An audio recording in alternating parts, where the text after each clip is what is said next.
Oats dominate the fiber conversation, but chickpeas can carry even more fiber by dry weight, and research links legume-rich diets to lower LDL cholesterol.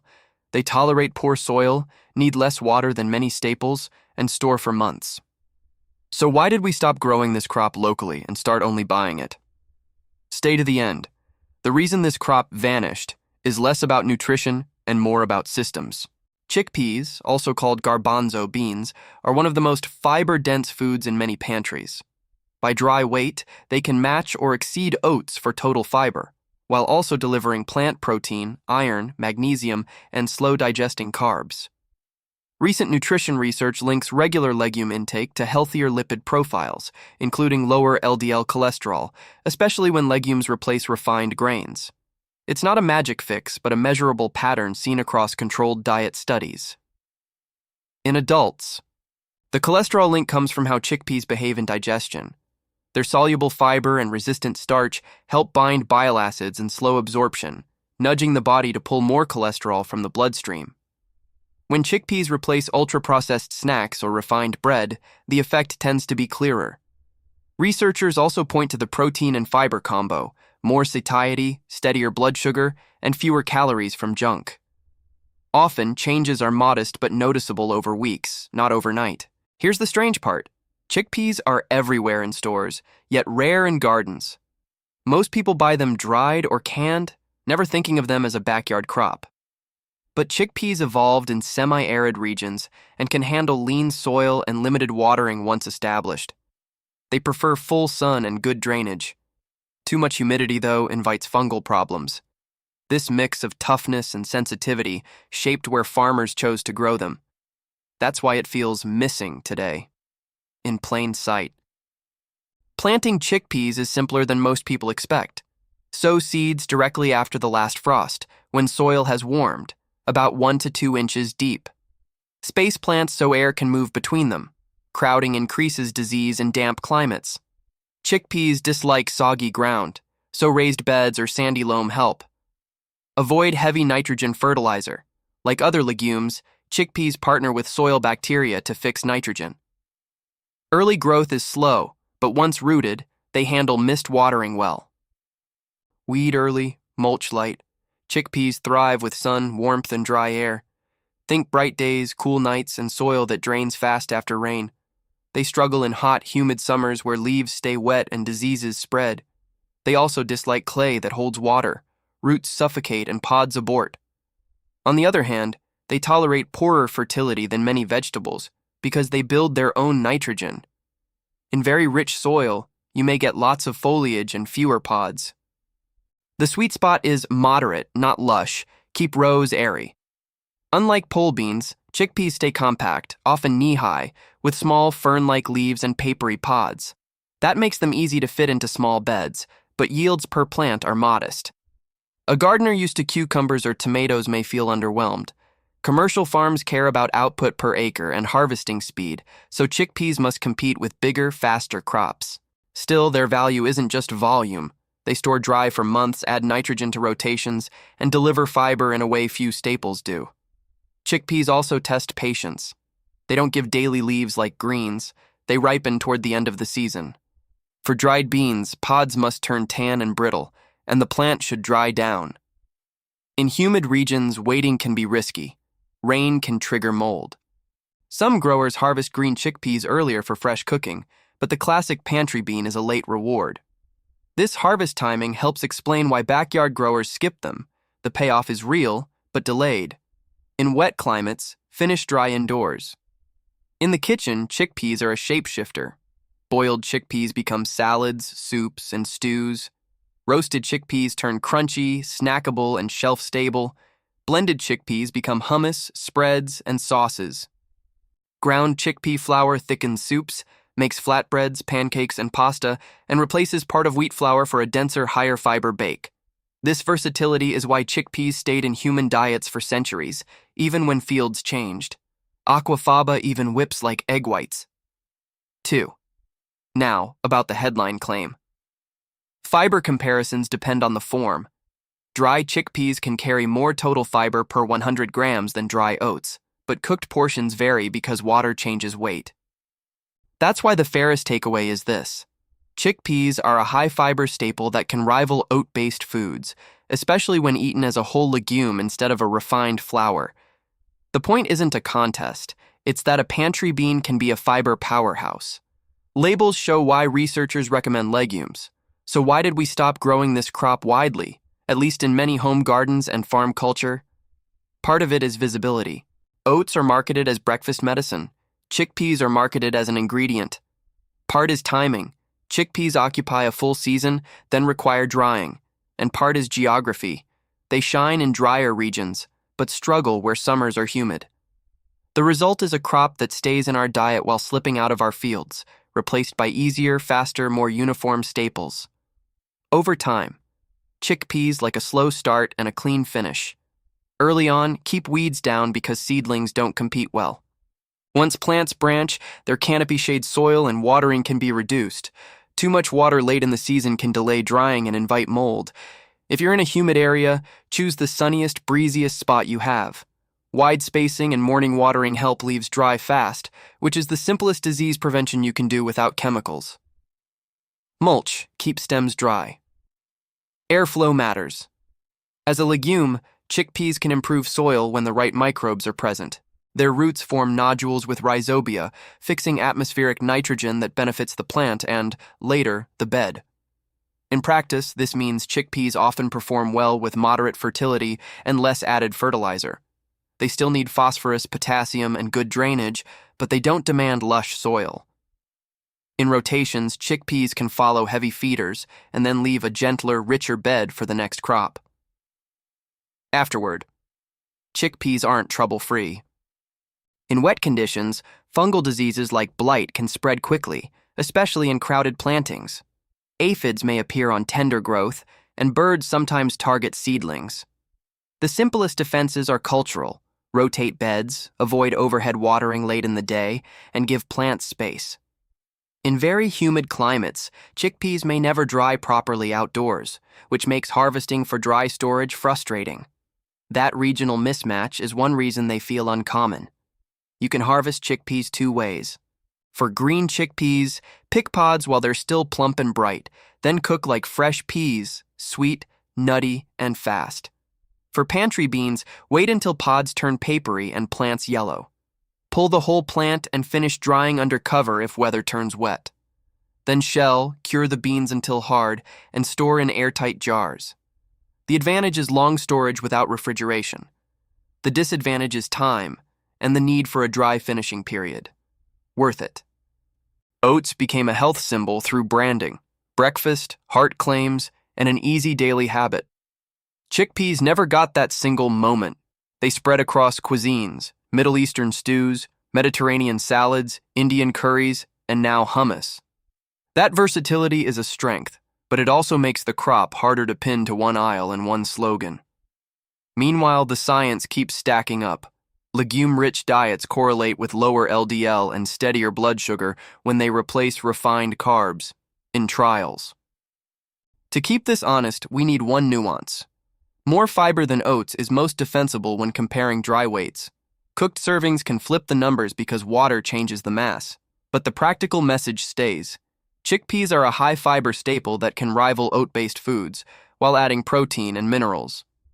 If you want a safe claim, say this. Choosing chickpeas more often is linked in research to improvements in LDL and diet quality.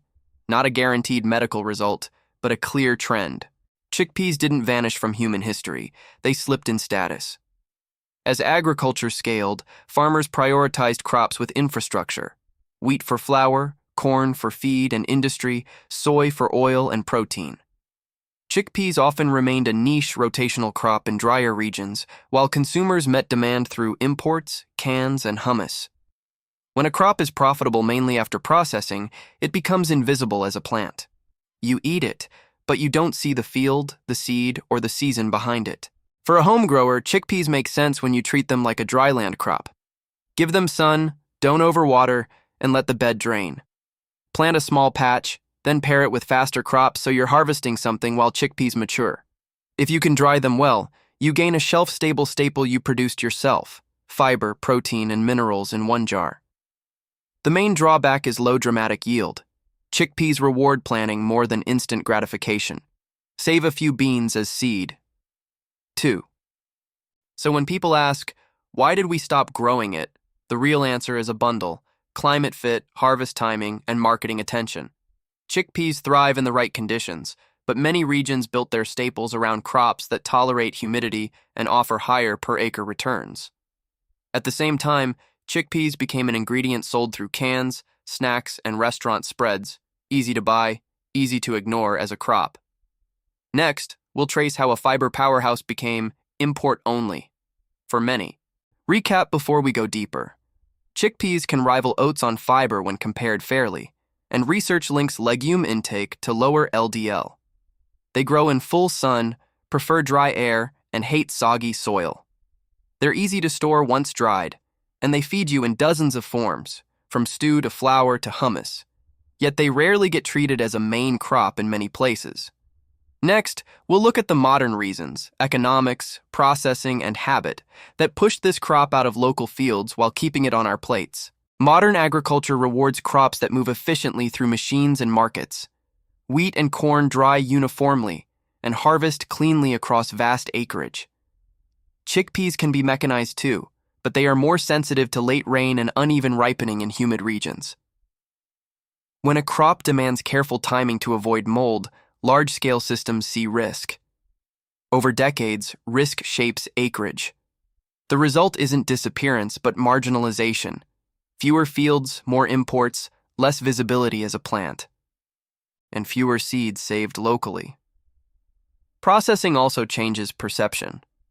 Oats are milled into flakes and branded as a daily ritual. Chickpeas are split, canned, ground, puffed, and blended. The more steps between seed and plate, the less we associate the food with a field. When hummus dominates the image, the plant fades from memory. This separation between cultivation and consumption makes it easier to treat chickpeas as a commodity, not a crop worth planting in a backyard bed. Convenience wins attention. There's also a timing problem in home gardens. Many gardeners want visible progress: greens in weeks, tomatoes by midsummer. Chickpeas spend much of their season looking modest, even fragile, before pods fill. They don't climb trellises dramatically or sprawl with showy fruit. Their quiet growth hides their value. In a culture trained to chase yield per square foot, subtle crops struggle to compete with spectacle. Patience becomes the hidden cost. Economically, chickpeas often compete with cheaper carbohydrates. When bread and pasta are abundant and inexpensive, a dried legume must offer something distinct to stand out. Nutrition research gives that distinction, fiber density and links to lower LDL, but research doesn't automatically shift planting patterns. Farmers respond to contracts and storage logistics. Gardeners respond to habit. Without a strong cultural push, chickpeas remain background players. Even if labels say heart healthy, acreage won't surge overnight. Yet in drier regions, chickpeas still matter. They are grown in rotation with cereals, helping manage soil fertility and reduce fertilizer needs. Their moderate water demand makes them useful where irrigation is limited. Climate variability could make such traits more valuable over time. If water becomes the constraint, crops that tolerate dry spells gain strategic importance. Chickpeas already carry that resilience, even if it isn't widely advertised. That quiet strength is part of their appeal. From a health standpoint, the fiber story extends beyond cholesterol. Higher fiber intake is linked to improved gut microbiome diversity and better satiety. Chickpeas provide both soluble fiber and resistant starch, feeding beneficial gut bacteria. When legumes replace refined grains, studies often observe improved markers of metabolic health. Again, the key is substitution, not addition. A bowl of chickpeas works best when it replaces ultra-processed calories. Context shapes outcomes. This is where the title makes sense. It's not that we stopped eating chickpeas, we stopped treating them as a visible crop. They shifted from field to factory, from seed saving to supply chain. The nutritional science advanced, but cultivation knowledge thinned outside traditional growing regions. A crop can remain common in cuisine while disappearing from local soil. That's the kind of vanishing most people never notice, until a seed packet feels unfamiliar. If you wanted to grow chickpeas this season, the barrier is lower than it seems. A sunny bed, well-drained soil, and patience are enough. Choose a variety suited to your climate. Desi types often handle stress better. Kabuli types produce the larger beans seen in stores. Keep spacing generous. Avoid late watering, and plan to dry under cover if autumn rains arrive early. The technique isn't complex. The timing is. Plan your harvest window carefully. So does this crop truly beat oats? In some metrics, yes, particularly dry weight fiber comparisons and protein concentration. In others, they complement rather than compete. Oats bring beta-glucan. Chickpeas bring a broader mix of fibers, protein, and minerals. The bigger takeaway is diversity. When both appear in a diet, fiber intake rises and reliance on refined grains falls. Framing it as rivalry grabs attention. Practicing both builds resilience. Balance outperforms hype. We didn't abandon chickpeas because they failed us. We sidelined them as systems scaled and habits hardened. They became pantry staples, not field staples. Meanwhile, research continued to link legume-rich patterns with improved cholesterol markers and metabolic health. The plant never lost its strength, it lost its spotlight. The next question isn't whether chickpeas are good, it's whether we're willing to grow what we already know is good. That choice reshapes fields and kitchens. Chickpeas did not vanish from history. They slipped out of sight. We continued to eat them, but stopped seeing the plant itself. As agriculture scaled and supply chains lengthened, cultivation concentrated in specific regions while consumers shifted to packaged forms. A crop can remain common in cuisine, yet become rare in fields near home. That quiet separation is how something resilient becomes invisible without ever truly disappearing. The fiber story is real, but it works best inside a broader pattern. Diets that regularly include legumes, chickpeas among them, are consistently linked in research to healthier lipid markers and improved metabolic outcomes. Not because of a single nutrient, but because fiber, protein, and slow carbohydrates work together. When chickpeas replace refined foods, the benefits become clearer. Context, substitution, and consistency matter more than hype. Agriculturally, chickpeas reward climates that value dryness and drainage. They ask for sun, patience, and a clean finish at harvest. In return, they fix nitrogen, store well, and deliver dense nutrition in compact form. They are not flashy. They are not fast. But they are efficient in ways modern systems sometimes overlook. That quiet efficiency is easy to undervalue in a culture that measures success by speed and volume. So when we ask why this crop vanished, the answer is layered. Marketing favored other grains. Infrastructure favored uniform harvests. Gardens favored quick yields. Chickpeas moved from visible fields to background commodities. Yet their nutritional profile did not change. Their resilience did not weaken. Only our attention shifted. And attention often determines what gets planted next season. This crop still carries more fiber than many staples and remains linked in research to improved cholesterol markers within balanced diets. It still grows in modest soil in stores for months once dried. It never stopped being useful. The real question is not why chickpeas disappeared, but whether we notice what quietly leaves our fields while staying on our shelves.